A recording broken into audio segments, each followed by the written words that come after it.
kind of parent they'll be. For the longest time, one of my greatest desires was to coach my kids' Little League team. Usually that's for the dads in that equation, but for a reformed tomboy like myself, albeit one who used to be the only girl on her Little League team, it's one that's a little tomboy dreams about. Boy, that's the cutest.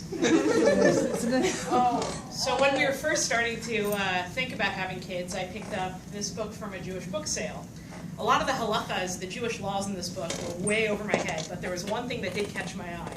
There's a little note in there about being able to pray for a specific gender of the baby that you're expecting.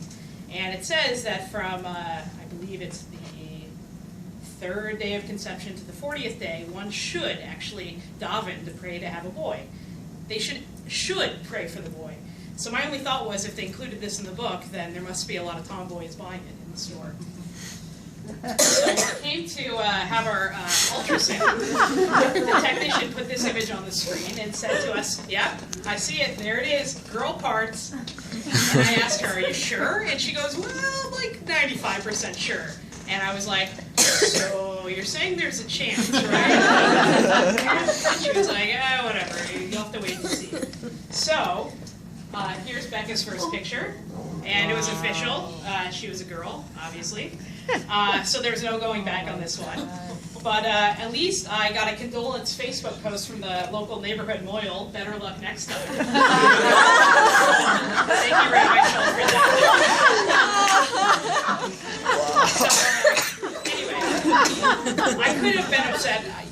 I could have been upset about having a girl, but my Becca is very laid back, and she's just as awesome of a kid as I ever imagined she'd be. What I wasn't prepared for was being the mother of a girly girl. This is my Becca on a recent trip to the grocery store. As you can see, she's carrying a purse here, and this happens to be a purse of mine that she found around the house. I've never worn it in front of her. I think my mom bought it for me years ago and gave it to me saying, "Suzanne, remember, it's ladylike to wear a purse. It's not ladylike to put your keys in your back pocket." So I don't know where Becca got this idea, because it's never something that I modeled for her. Here she is getting ready for bed. As you can see, she has a pink princess bed every night.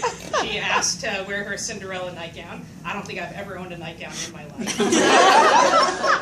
When I dress her in the morning, I usually grab a pair of shorts and a t-shirt, something that I'd want to wear. But now that she's 2 years old and knows how to use her words, every morning I hear, "No, Mommy, dress." And so after 10 minutes of kicking and screaming, she obviously gets her way, and she leaves the house looking like this, Shabbat shoes and all.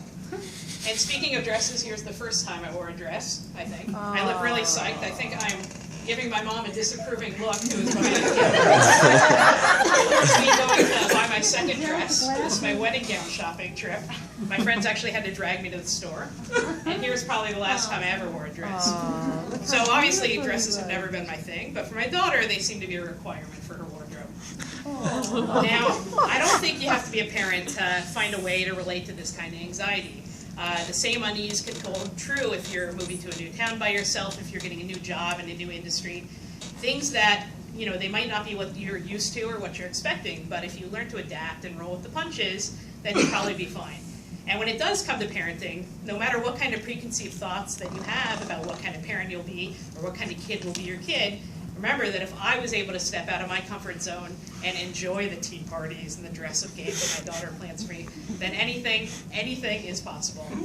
And best of all, she may wear dresses, but that doesn't mean that she won't wear a mitt one day.